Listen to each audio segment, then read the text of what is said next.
you. A local man, Danny Brown, has been out of jail for more than 2 decades now, and he's still fighting to be declared wrongfully imprisoned. And that's where 11 Investigates comes into play. Lead Investigator Brian Dugger is here with us. Brian, tell me, first of all, the case about Danny Brown.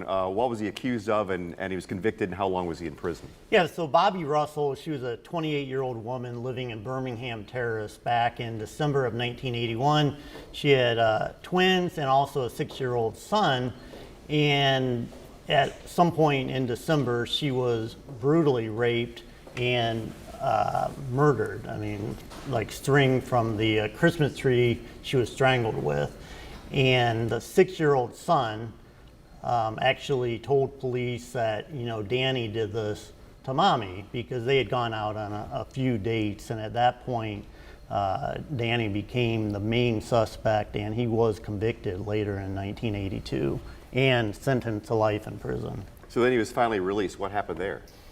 Yeah, back in 2001, they had kind of advanced with DNA technology, and what they discovered was they had DNA from the scene, and it pointed to this man by the name of Sherman Preston, who had done this to multiple other women. We actually believe he's a serial killer. So his DNA was found on Bobby Russell, other women he had killed in the same manner. So because of that, and then Danny also passed like a polygraph test, and he was let out of prison, and his conviction was vacated.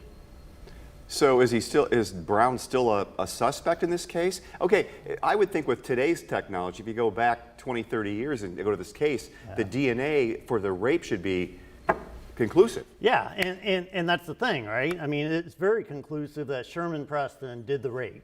No doubt about it. There's no DNA of Danny Brown at the scene. In fact, he says he had like 50, 60 people who would give him an alibi that he was on the other side of town. It's just the testimony of the 6-year-old kid who at this point is in his 40s, and he really hasn't deviated from that. But but it's very conclusive that Sherman Preston is the guy who did the rape and most likely also killed her. But at this point, the problem is that Julia Bates still considers Danny Brown a suspect. So why does the wrongful imprisonment designation even matter?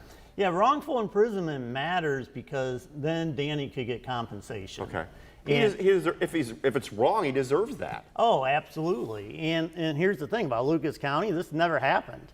So Danny's actually the first guy that would ever get, man or woman, who would ever be considered wrongfully imprisoned. And if he gets that designation, he goes to the Ohio Court of Claims, and he would be eligible for $64,000 for each year of imprisonment. So 19 years, that'd be about $1.25 million. What was the law change now that would help his case? Yeah, the law changed in the General Assembly back in 2019. Prior to that, if the prosecutor said, look, you're still a suspect, we might come back and charge you down the road, that ended any claim of wrongful imprisonment, but they changed that in 2019. So at that point, if you haven't done it after a year, doesn't matter. You can still get wrongful imprisonment. So that really kind of strengthened Danny's case. We're out of time, but how's he doing now? He's doing okay. I mean, he had a couple of rough periods. He almost died 3 separate times, but he's in a good place now.